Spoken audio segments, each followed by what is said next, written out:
hit it. Welcome, welcome, welcome. You are listening to Bras, Panties, and Sports. I'm Spitface.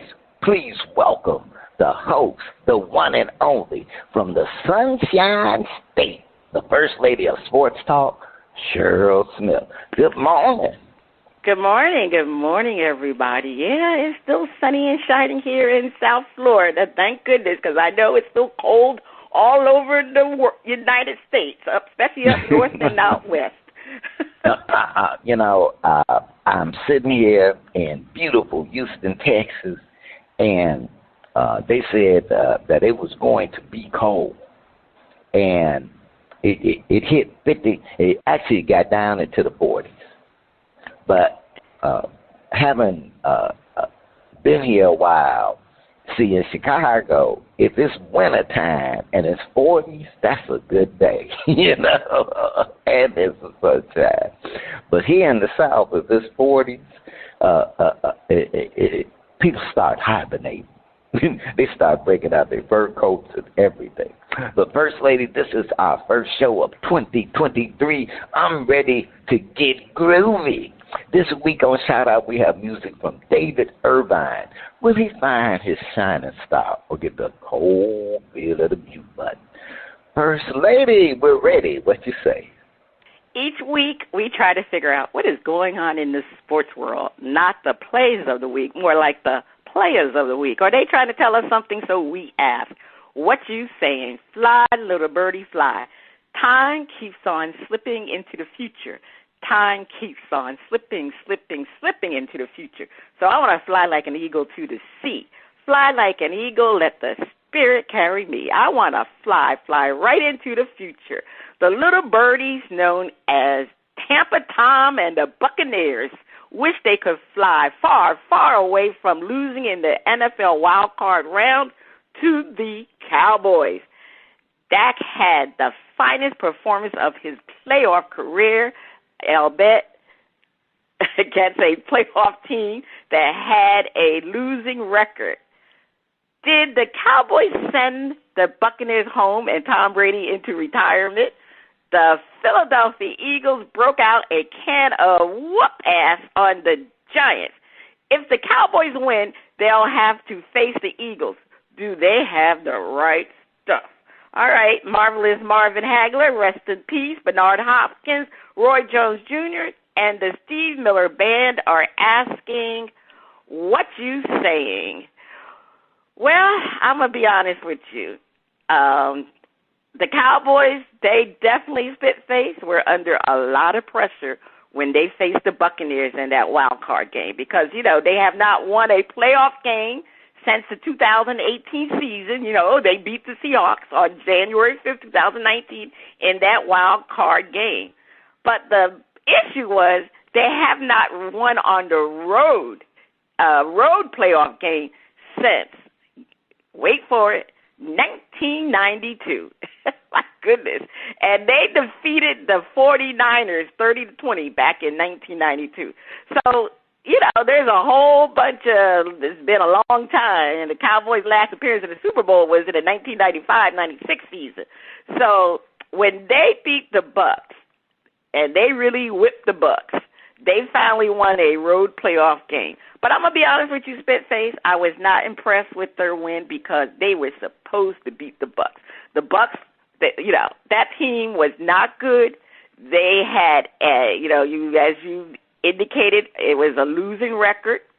They limped into the playoffs by default because of a bad division. So, I am not impressed with the Cowboys, even though they had a great game.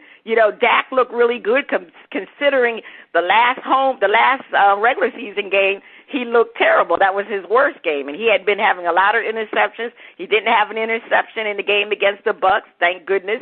That was unusual for Dak to have all those interceptions, but he was able to get away without having an interception. But now they have to go against the 49ers. And I'm going to give them a good chance of winning because the 49ers, they still have Mr. Irrelevant as their starting quarterback. We are talking about Brock Purdy. He was the last pick of the NFL draft, and that's why they call him Mr. Irrelevant. But he has been really relevant because he is the starting quarterback for the San Francisco 49ers. But he has never faced the pressure defense like he will be facing against the Cowboys. This will be his first time that, to me, he really will be tested. So interesting how he succeeds against the Cowboy defense. You know, it'll be very interesting to see if he can succeed. And really, when I look at it similarly, can the Cowboys succeed against the 49ers defense? Because they really haven't faced a defense like the 49ers. You know, like I said, even though Dak had his best game against the Bucs, it's not going to be that easy against the 49ers. And furthermore, if they get past the 49ers, then they have to play the Eagles. And the Eagles demonstrated that they are still the best team in the league by destroying the Giants, who looked pretty good the week before, but they ain't look good against the Eagles. So personally, I think the Cowboys have a better chance of facing I think the Cowboys have a better chance of winning against the Eagles than they do the 49ers, because the 49ers defense is just so superior, and the 49ers can control the game with Kyle Shanahan's offense, running the ball, and he likes to do those little dink passes. I guess they call that the offense, what do they call it? The West Coast offense, or whatever you want to call it. So I personally think the Cowboys will not get past the 49ers, but if they do, I think they can beat the Eagles. I really do. But they're not going to get past the 49ers, so there's no need to even talk about that. And, you know, it's really great because I think the divisional and championship rounds in both conferences are going to be very, very competitive, because we're really, truly down to the best teams. Now, I saved the best for last, the GOAT, Terrific Tom Brady. Unfortunately, he looked nothing like himself this season, but is well documented his personal issues off the field regarding his divorce from Giselle. It truly affected his play. He may not say it, but hey, what can you say? Tom Terrific did not look terrific at all. I mean, like I said, the Bucs just limped into the playoff by way of default. So Tom really wasn't playing well. You know, they got rid of Brian Leftwich. I mean, if they're going to blame it on the offensive coordinator, blame it on the offensive coordinator. But really, Tom did not have a great season. So what's next for Brady? I mean, I'm going to be honest with you. A lot of people think he may retire. I don't think he's going to retire. Hell, if he didn't retire when he was married to Giselle, you know he's not going to retire now that they're divorced. He is such a competitor, and now he doesn't have that Giselle displeasure hanging over his head, because, you know, every season she was nagging him to stop playing football. But he continued to play football. That's the reason why they divorced. So, I mean, he doesn't have to worry about it now. So he's great for this. He's just a competitor. I just don't see him stopping right now. Even though he had a bad season, he looked like he was 45 years old. Trust me, he definitely did look 45. But I just say to myself, you know, Tom is going to continue to go. But guess what? He's not going to be on the Bucs next year. I mean, even though they think they still have a good chance of re-signing him. Tom is not coming back to the Bucs. I mean, the teams that he could play for, the Raiders, you know, everybody's talking about the Raiders. He can also play for the Titans, but the Dolphins, I mean, the Dolphins already announced that Tua will be coming back, but we remember the owner of the Dolphins, he got into trouble because he wanted Tom Brady. He had an interview with Tom Brady when he wasn't supposed to, because Tom was already signed to another team. And, you know, he got suspended for that. But I think Tom Terrific needs to come to Broadway. He can be the next Broadway Joe, be the Broadway Tom, because you know what the team he needs to come to? No, we ain't talking about the G-Man. I'm talking about the New York Jets, because they definitely need to get a new quarterback, because they don't have a quarterback. If the Jets had a quarterback, I think they could have gone a lot further. First of all, they would have made the playoffs if they had a quarterback.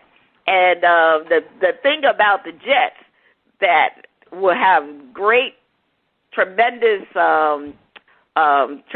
possibilities for Tom is that they got the best defense, one of the better defenses in the league. They have pretty much decent receivers, And they got a decent offensive line considering the teams that I just discussed, the Raiders, the Titans, and the Dolphins. The Jets' offensive line is better than all three of those teams. So, you know what, Spitface, I'm here for Tom going to the Jets. And the Jets haven't been in the playoffs since I don't even remember the last time Jets were in the playoffs, or they were relevant, to say the least. So if they have Tom Brady, I think that would be great, because all they needed was a half a quarterback. They couldn't even get a half a quarterback performance. They needed a half a quarterback. Yeah. So anyway, all right, but that's what I'm saying. No. But you know what? That would have been, so they would have had an 8-back.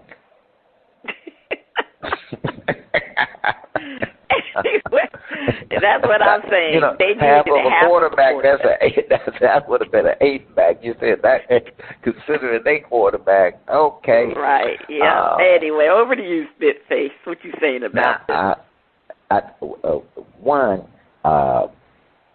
Now all the Cowboy fans were beating their chest that the Cowboys got it on track. They have whooped Tom Brady and probably sent him to the dustbin of the NFL, and that today's game will show that they on the path to the Super Bowl. Now, First Lady, you did mention it, that they won a game they were supposed to win. And also, they did that and the Cowboys' favorite thing, beat up on teams with losing records. The Cowboys will score point after point. Dak has all sorts of stats whenever they play a team with a losing record. So, as my friend's Public Enemy would say, don't believe the hype. don't believe the Cowboy hype.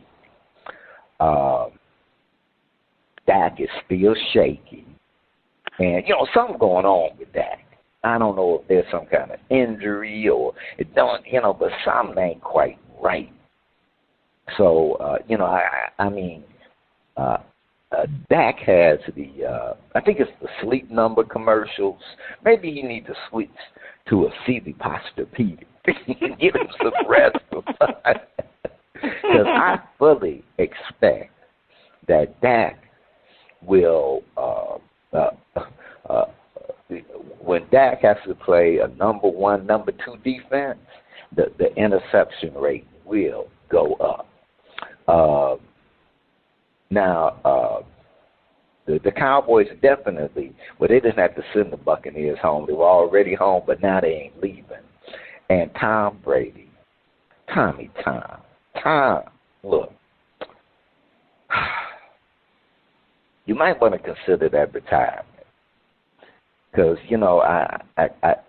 First Lady mentioned the possibility of you going to the Jets. And I could see that, except for one thing. Buffalo. Tom, you need a division that you can win. Like, you there and on that team, y'all could leapfrog and win the division. And see you able to do that with Tampa Bay for a little bit. For a little bit, New Orleans ain't the same team. The Panthers are building.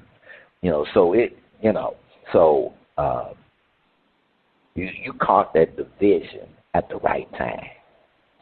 But looking around at your options, I don't really see a team that you need to be going to with your old ass. See, Tom is in the situation where he needs a team now, when Peyton Manning went to Denver, they knew, look, we need somebody who can manage the ship because, we done built, the luxury cruise Super Bowl team, and we need somebody to steer this ship. We maybe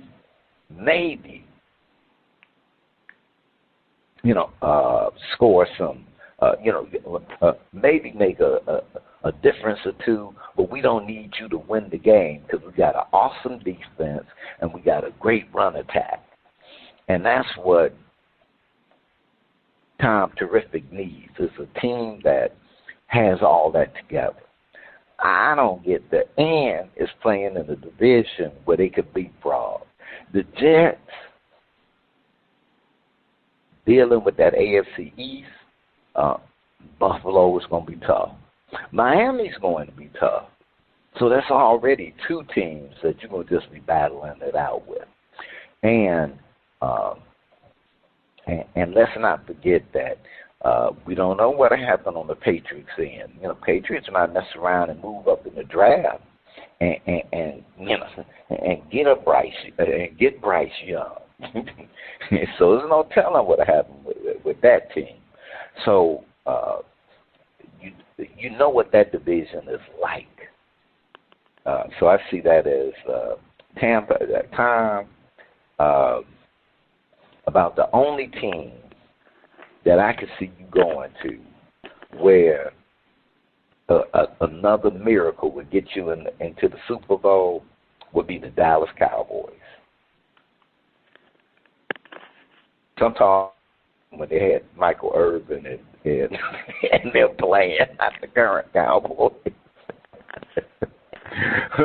But First Lady, if the Cowboys win, Philly look like they put their big boy clothes on, suits on, and they just prepared to whoever, come on up here to Philly, come on up here to Philly. I think it would be a long day for a long cold day up in Philly for the Cowboys. They do not have the right stuff. That's all I'm saying. Did you say Tom Brady to the Dallas Cowboys? Right. Now, I did say back when Michael Irvin was playing. Oh, okay. I missed that part. Yeah, if you could go back in time. Oh, we could go back in time. Yeah. Okay. I was going to say. Yeah. No. With that team. Yeah. No. Tom. With Emmett and Michael Irvin. Yeah. But other than that, I think Tom needs to retire. Okay. Yeah. Tom. Again, I'm not going to say Tom needs to retire because he is such a competitor, but he will be 46 years old in August. So, I mean, that's really pushing it. But we all know he's in great shape. The only problem is if he gets hit, that's why he needs to go to a team with a tremendous offensive line. I still think Tom is going to give it one more go because, like I said, he doesn't have that Giselle nagging over his head. So it's going to be an easy transition for him to say, I want to play again. Anyway, we shall see. I don't know what baby mama buy a house next door to you. Well, it's not next door. It's across the river, the ocean, whatever where the inlay, wherever it is. It's across. It's not next door. Yeah, right. Yeah. It's across. I guess she want him to see who she's dating now. I guess that's more from her. She's the one stalking him. Sound like she want she want him to know where the kids are at. The kids are right over here. So they checking you out. They don't get out of line. All right, Spitface, over to you. Don't call it a comeback. I've been here for years, rocking my peers and putting suckers to fear, making the tears rain down like a monsoon. Listen to the bass go boom. Explosion overpowering over the competition. I'm towering. Reconcile when I drop these lyrics that'll make you call the cops. Don't you dare stare, you better move. Don't ever compare me to the rest that'll all get sliced and diced. Competition paying the price. I'm gonna knock you out, huh? Mama said knock you out, huh? We are talking about the knockout punch to the Jaguars' dreams of playing in the big game. The Chiefs defeated the Jaguars by a score of 27-20, a game many predicted would be a blowout. Given how close this game was and the fact Patrick Mahomes was injured, should the Chiefs fans start worrying? Leroy Satchel Paige, Walter Buck Leonard, and James Cool Papa Bell are asking, what you saying? First Lady, I have, this entire season, when I've been able to watch one of the Chiefs games, what I have noticed is that it seems like the first half, the Chiefs come out, they're the Chiefs. They whooping you up. Patrick Mahomes is, scoring touchdowns, and they pretty much got their mojo going. And then they get to the second half, and it's like, maybe they score, a touchdown. So it's like they build up a good lead, and then in the second half, and this does not look like by design, they stop scoring and the other team starts catching up. Now, sometimes they build up that lead and the other team can, they just got too much distance. And they won't not score, but they'll, score enough to finally, make sure the game is won. So I've been kind of suspect at the adjustments that are being made during the second half when they had these leads. And now the few times where KC didn't have a lead going into the second half, second half, they can't, they come back. So, I'm a little bit, I would say, KC fans, you need to start worrying. You need, by the way, and Patrick did get hurt. They don't know what's up with his ankle, if it's a sprain or whatever. And if it's a sprain, something like, okay, it's a sprain, nothing's torn, broken, anything like that, man, those sprains be hoiting. They be hoiting. And when you're the kind of guy that runs around and you make throws, in awkward ways, and they're going to have to face either Cincinnati or Buffalo, even though it's in KC. You boys need to start getting worried. Get worried right now. And because I was looking at it that the Chiefs can be beat. They can be beat. And Cincinnati has been doing a good job of showing that, we can beat them. Cincinnati has shown that hey, we can beat. We ain't scared of the Chiefs. Now Buffalo keeps falling short when it matters. But looking at how they adjust in the second half of games and how the injury to Mahomes, KC fans, you got to be gnawing on your nails. I hope you haven't chewed them down too far. But you need to. Now is the time to worry. But First Lady, you may want to be the common influence. What do you think? Well, I agree with you how the Chiefs, start the game off. They did really start the game off very impressive. On their first possession, they marched right. I believe it was their first possession. They marched down and got a touchdown with Mahomes at the helm. But like you said, he got an ankle injury, and he wasn't the same player. I mean, the good thing for the Chiefs, they do have a reliable backup in Chad Henne.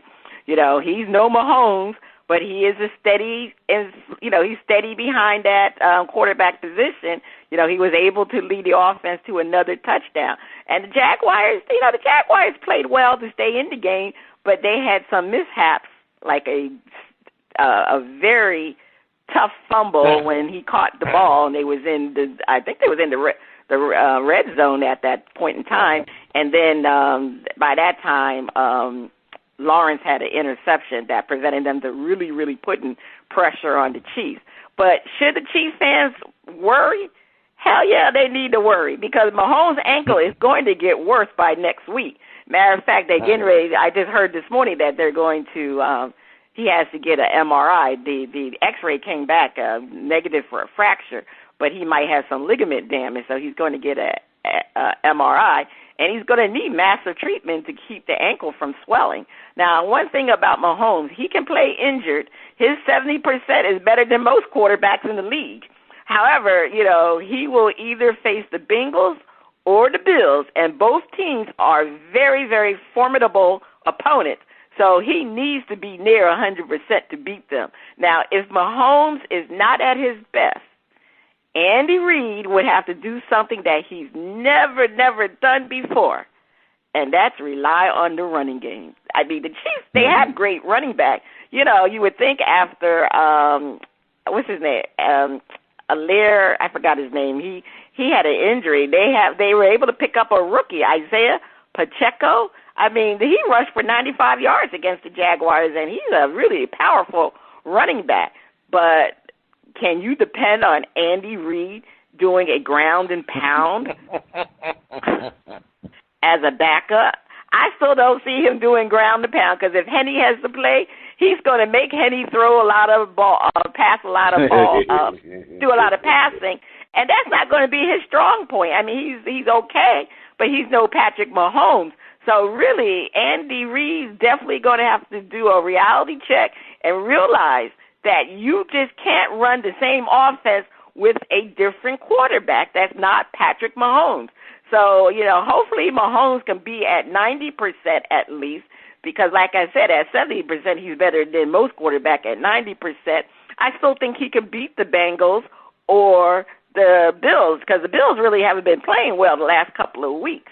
So, but, it's going to really come down to Mahomes and where he is by next Sunday, and if the game, and another thing, where the game is going to be played, because if the Bengals win, it's going to be at Arrowhead. If the Bills win, it's going to be in Atlanta, because they already been, from my understanding, they've already sold out almost the Mercedes-Benz arena, because, those fans want to play in Atlanta. And that's not an outdoor. Is that an outdoor marina, or I think it's an outdoor marina. No, they have a dome. It's a dome. I think it's a dome, because I think it's inside. I think so. I think so too. So that may have a advantage. I mean, I don't even know who his advantage is at, because both of the teams are cold weather teams, to be honest with you. It was snowing in Kansas City before the game. It ended up being a light rain game.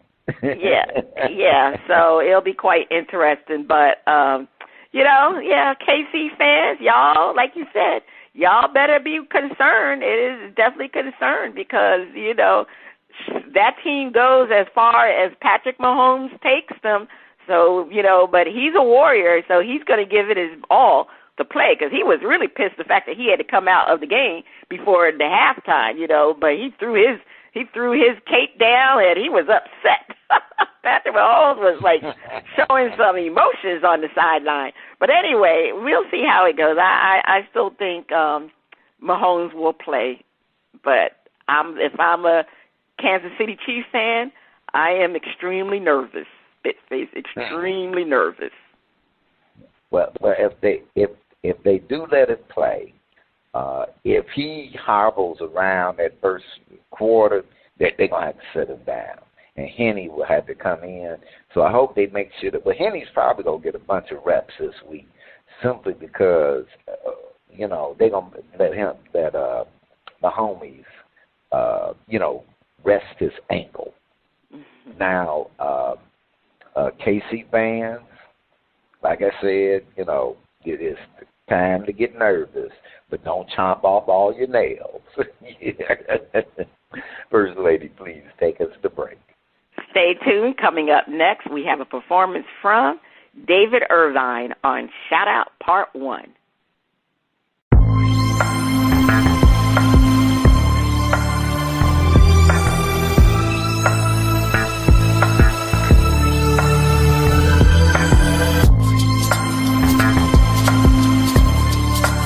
The calls in from around the globe to get a shout out from the panel. First Lady, I can't wait to hear the music from David Irvine.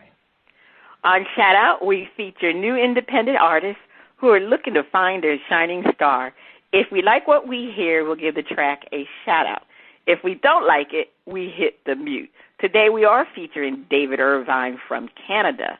They say, quote, David's real passion is for composition, and he is currently composing music for all types of media, including film, television, and pop radio. All right, DJ, let's hear Streaming.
Okay, that was short and sweet.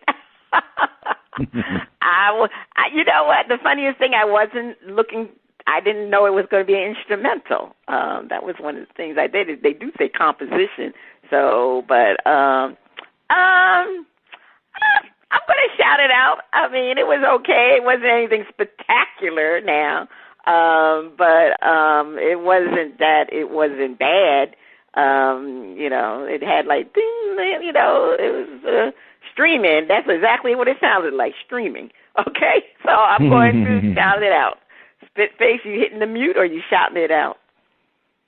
I'm shouting it out. I thought it was a groovy little tune. Yeah,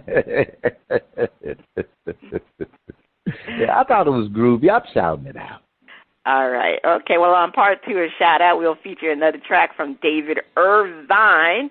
but it's time for him to make his first appearance in 2023. Is that the sound of my favorite underwater friend? Is it time for Flip It?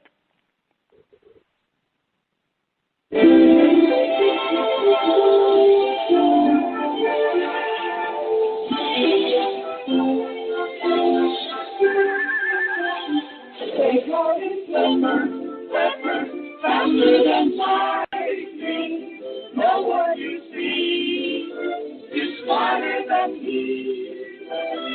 Every swimmer lives in a world full of wonders, flying there under, under the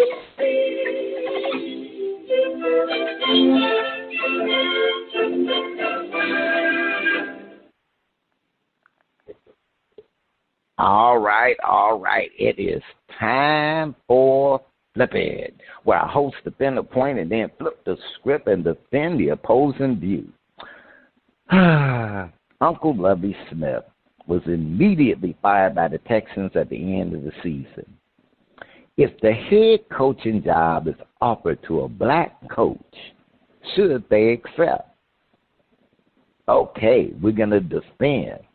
They should accept in a heartbeat with a guaranteed contract. Now, coaches' contracts, unlike players' contracts, are fully guaranteed. So a team hires a coach. If they sign a 2-3 year contract, whatever the number is, if the team fires them, other than, some kind of misconduct, they have to pay them, pay that contract out. So, Uncle Lovey, I hope that you have fun spending your money from the Texans while you're not coaching. Now, it is so challenging to get a head coaching position, period, in the NFL. And it's even harder if you happen to be someone if you happen to be black, brown, or anything but a white boy with no experience as a head coach whose coaching experience was limited to being a volunteer for a high school team.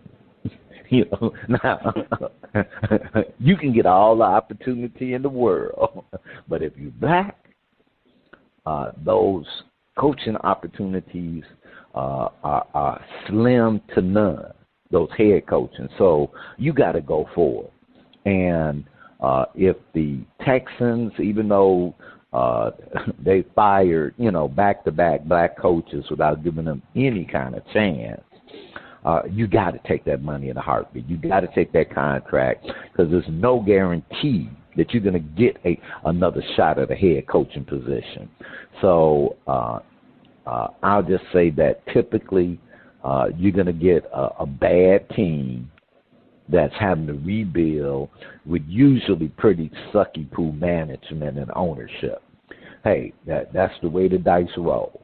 So you got to go for it. First Lady, defend. If the Texans offers a black coach the head coaching job, should they accept? Absolutely. Absolutely. A black coach should never, never, never turn down a head coaching job because, let's face it, Spitface, they're like you said, there's not that many opportunities given to black coaches to be a head coach. It's very slim pickings. So regardless of the Texans' track record, and trust me, they got a bad track record, black coaches cannot turn down jobs because they are not just representing themselves. They are acting on behalf of all black coaches. And unfortunately, that is the reality of black coaches. What one does impacts the other black coaches. I mean, you don't want teams to not even consider black head coaches if one coaching being black turns down a head coaching job. I mean, it would send a rippling effect around the league. And like you said, they don't get the best opportunities to begin with. They're going to get a team that's not that great. But like you said, guaranteed money is guaranteed money. And you got, I mean, I just can't see a black coach turning down a job that is being offered to them. I mean, I can't see it. And I don't want to see that. Because, again, there are so small,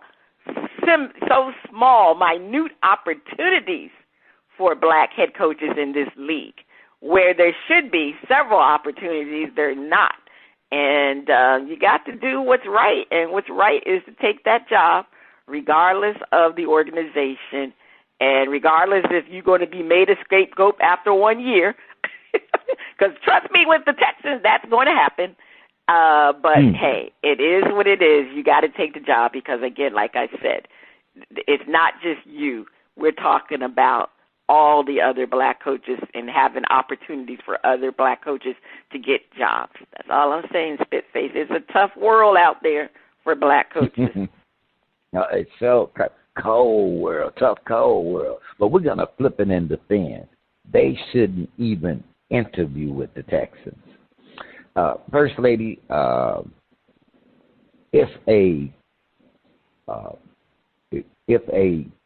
head coach assignment, offer is given to a black coach, and they turn it down, that would send ripple effects throughout the NFL, and the ripple effect would be that we ain't taking this no more, and you've had the Rooney Rule in effect for, what, over 20 years now? Over 20 years? So obviously the owners are saying, we really don't. That's just something we play with. It's good PR, but we're really not going to get that opportunity. And we just can't wait to pull the rug out when we do give it to you. So I think that the Texans have been especially egregious, especially, and I can get that look. You may not. Well, I'll put it like this: if the Texans are willing to offer a black coach a head coaching job, then some other team will be also. And the timing may not be. It will be what it be, and it's a chance and it's a shot. You just don't know. But if one is willing, another one will be willing. And they really have to take that attitude. And the only way they can send a message to the owners that, look, this ain't working, this is some bull crappy, is they can't go on strike, but they can choose what team they're going to work with. And what I thought about was Josh McDaniels. And wasn't it Josh McDaniels who the Colts had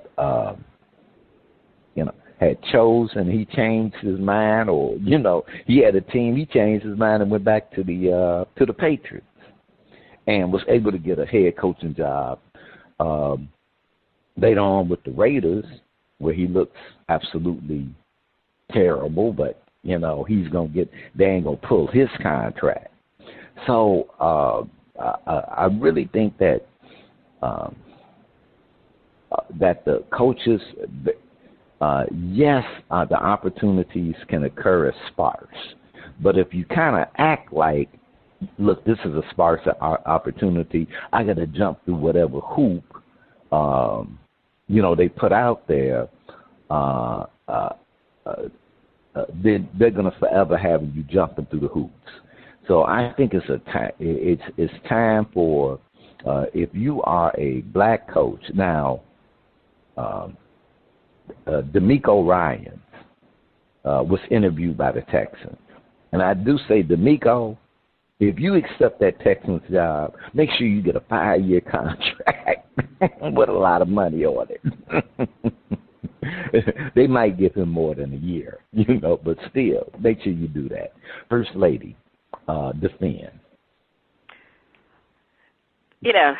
The Texans' track record with black coaches is just egregious, horrible. It's just bad. As most pundits have been saying all week, black coaches do not accept the call from the Texans. That's what they've been saying. Now, you know they've hired back-to-back black coaches in David Culley and Lovie Smith, but never gave them a fighting chance. They have made them out to be scapegoats, and the organization is in shambles, but yet these black coaches are the scapegoat. Now, Lovie Smith was fired because he won the last game, which prevented the Texans from having the number 1 pick in the draft. That's what is being said. I mean, really, what organization does this? As Herb Edwards' famous quote says, you play to win the game. That's all Lovie did, was to win the game, and his behind got fired because of that. The Rooney Rule states that a team must interview someone black for their vacant head coaching position.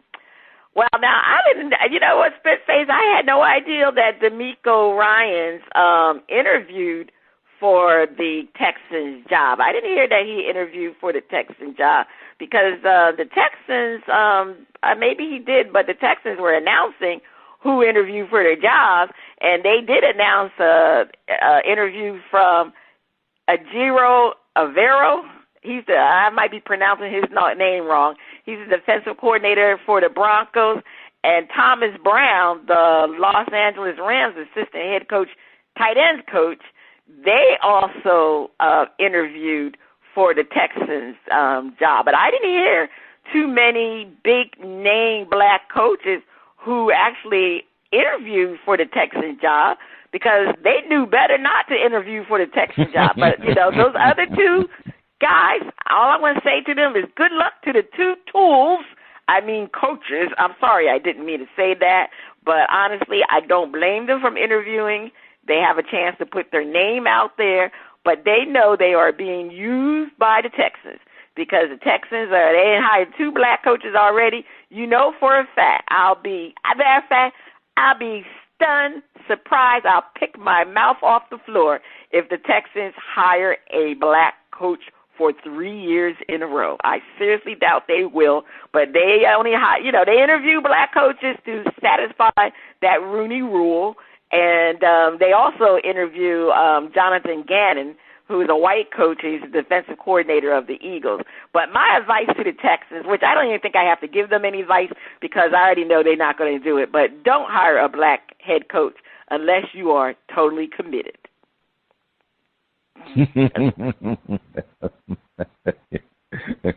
Yeah, they committed to something. We just don't know what that is. All right. First Lady, please take us to break. Stay tuned. Up next, butt kicking and our favorite underwater friend on Flip It Part 2. Don't even interview.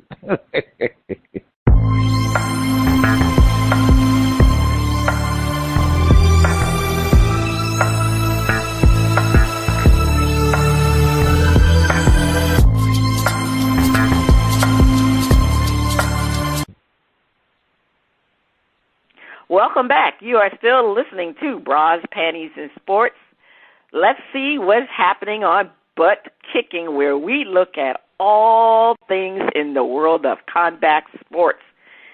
Dedicated to freedom for all Ukrainians, the world's greatest boxing promoter, Don King, has generously donated a wheelchair and provided tickets for Saturday's 3 championship extravaganza at the Casino Miami Highlight in Miami to a Ukrainian refugee mother via a sponsorship to the Miami-based nonprofit Universal Aid for Children of Ukraine.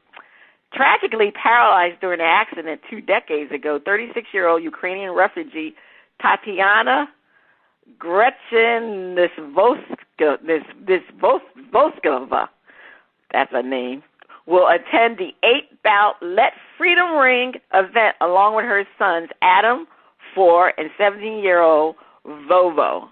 The main event is titled The Clash of the Champions Pitting. I live in Miami. I'm familiar with this myself. But anyway, WBA, NABA gold heavyweight champion Jonathan Guidry, his record is 8-1-2 with 10 KOs of Duloc, Louisiana, who will defend his title against former WBC heavyweight champion Bermain Stiverne. Is that Stiverne? I may pronounce these names wrong. His record is 25-5-1 with 21 KOs of Las Vegas, Nevada via Canada. Is Don King still a powerful promoter, or is it a move over Dana White? Is the BMIC, big man in charge? Is all right. Well, you know what? I hate to say this. I didn't even know Don King was still alive. But anyway, I know I didn't hear an announcement, but he's been very, very quiet, you know. It's amazing. I mean, he must have resurrected himself because when was the last time you heard Don King name mentioned? It's been a minute, First Lady, and at 91, it's good to hear the old man is still kicking. Okay, so he is 91. I knew he got to be up there in age. I know that. Yeah. Now, I don't know how much he doing the promoting, you know, at 91, but he is 91.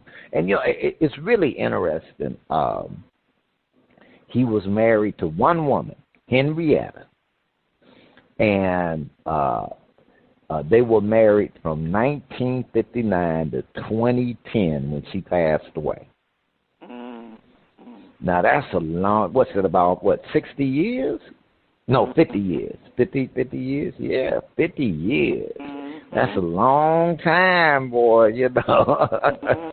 Yeah. Nowadays, people I know, the longest relationship they have is with their pet dog or cat. You know? Let alone each other for 50 years. But, you know, and Don King was controversial. He had boxers who, you know, said, you know, Tyson said, hey, sued him for $100 million. He got $14 million out the deal, so he did get some money there. But, you know, he was in an era where, you know, the game was quite different, and people weren't as savvy, and you know, you had the syndicate influence. He came up in that time. Just say he took advantage of a lot of boxers. Okay, that's what you're saying. Yeah, well, you know, he was. It was said. But now Jonathan, I think it was Jonathan Guidry. He did win the fight, and it was a 10-round decision. So he did retain his title over Bermain. Can't honestly say that. If Don King was probably, if he was younger, you know, it'd be something different. He and Dana White are just two different eras with different kind of money. Don King's name for many people will still ring powerfully in the boxing world. But as far as today, younger audience, different people, I won't say his day has come and gone because he's still, you know, he's still moving along. So I just got to say more power to you, Don, and may you have 91 more. All right. It's time for our favorite underwater friend. It's time for Flip It. All right, let's get to Flip It Part 2. The Chicago Bears are not looking for a quarterback with their number one pick. And if they keep the pick, the Texans have good pickings at the position. Should they take C.J. Stroud or Bryce Young? Panel defend. C.J. Stroud has proven he can handle adversity and still be a winner. The Texans should choose him. Spitface defend. the main reason that the Texans should take CJ over Bryce is because CJ is more mobile and can run. Now, why is that important? Because the Texans are crap. So they need a quarterback that when they draft, he can run.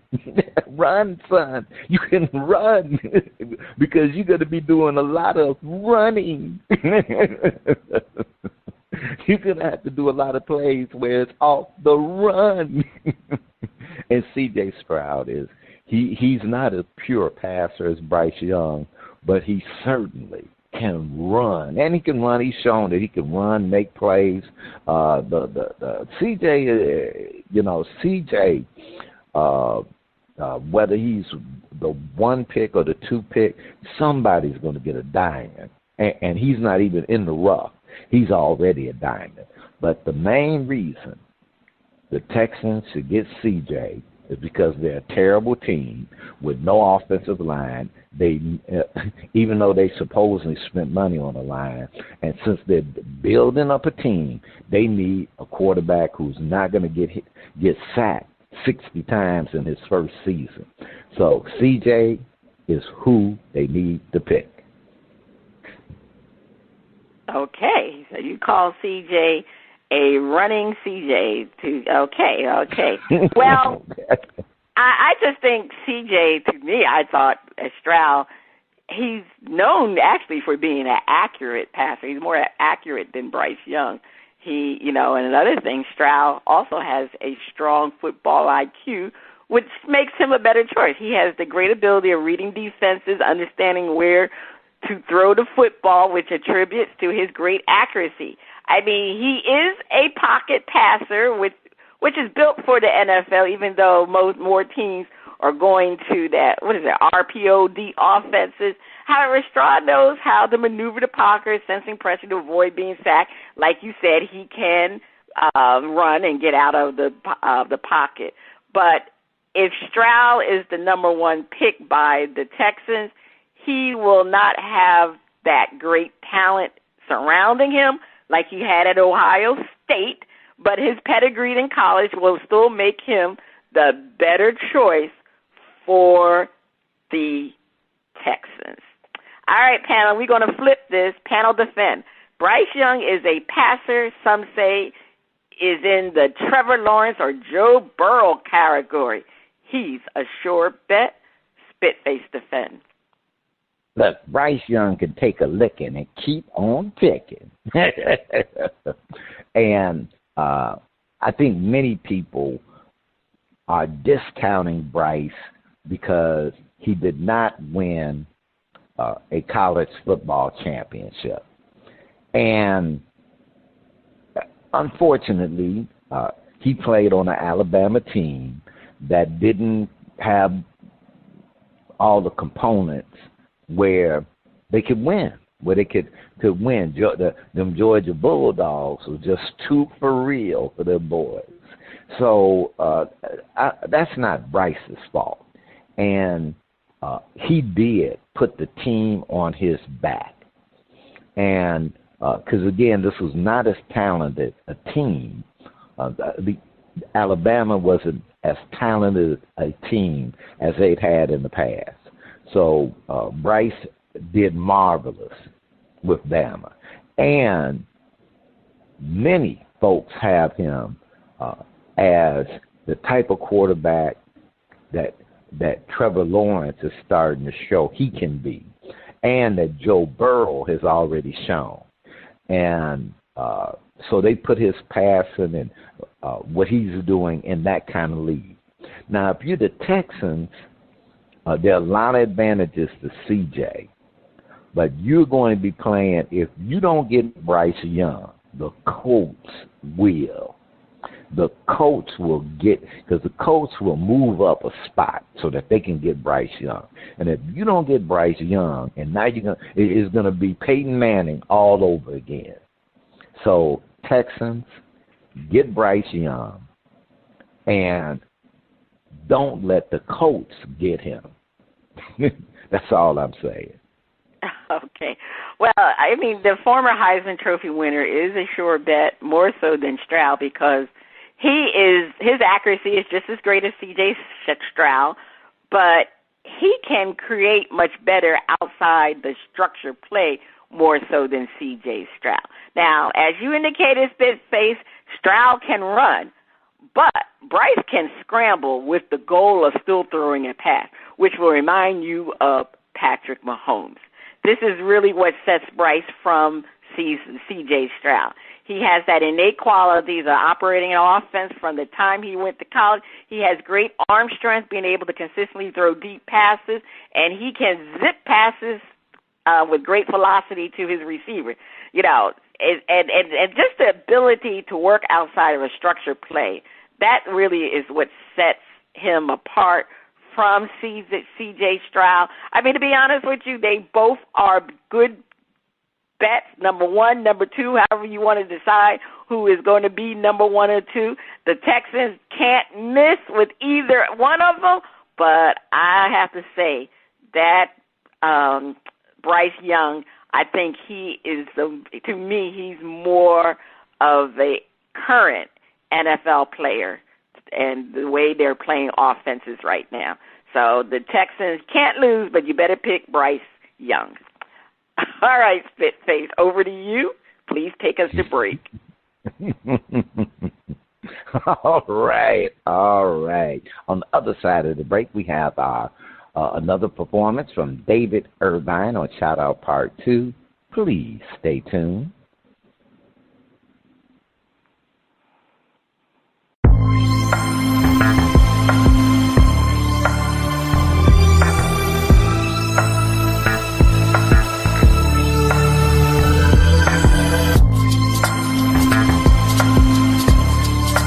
Welcome back. The music flows from around the globe to get a shout-out from the crew. Spitface, over to you. All right. We have another performance from David Irvine. DJ, let's hear Warm. Ho, ho, ho. A lot of people want to hear Warm. Let's hear it.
All right, that was Michael Irvine. The name of the track was Warm.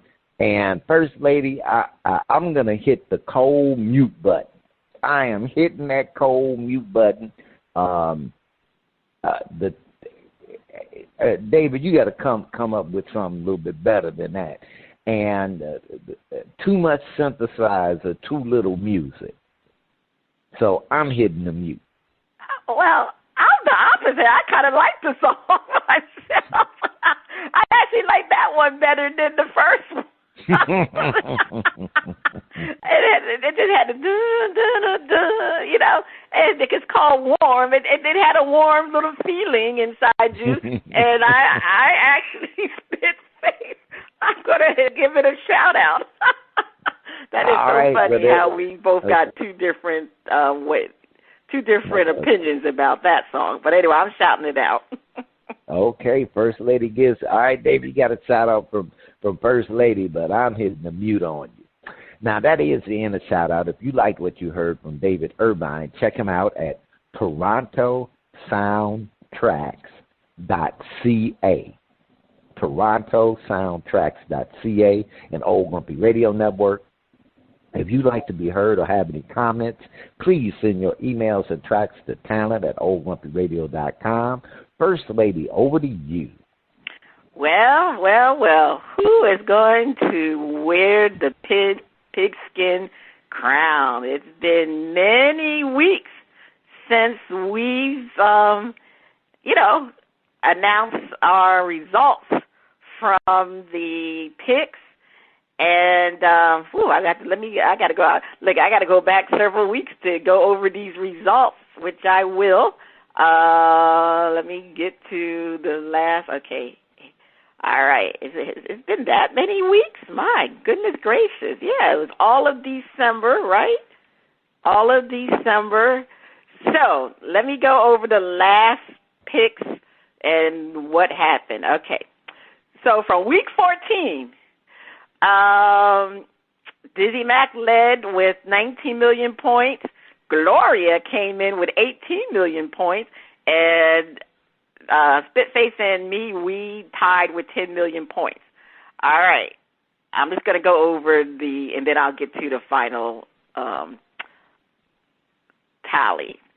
Week 15, I led with 25 million points. Spitface came in second with 15 million points, and Dizzy Mac had a negative 5 million points.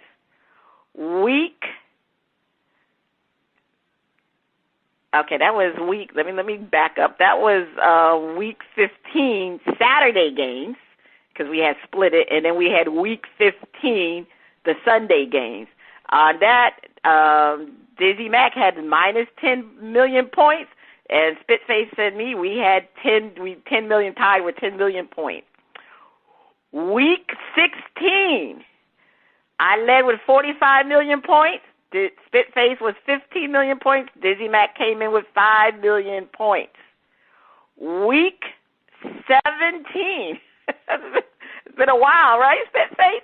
All right, Spitface and me, we tied 15 million points.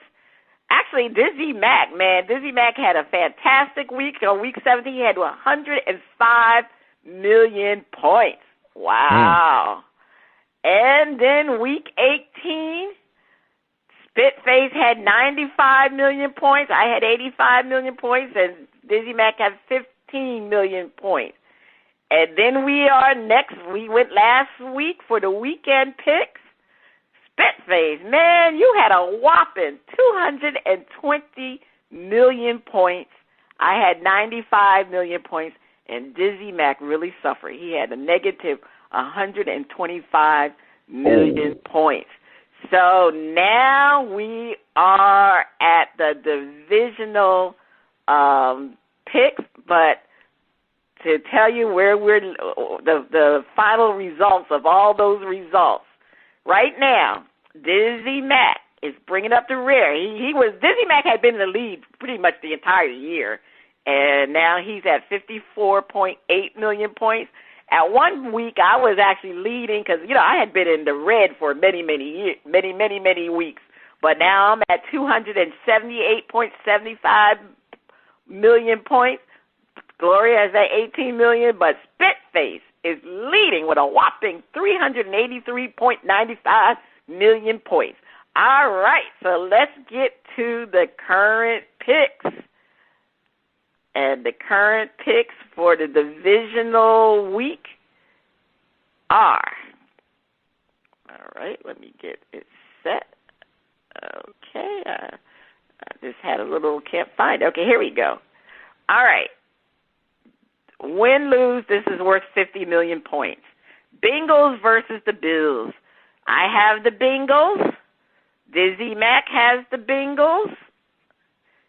Spitface, you have the Bills, correct? Correct. Cowboys versus the 49ers.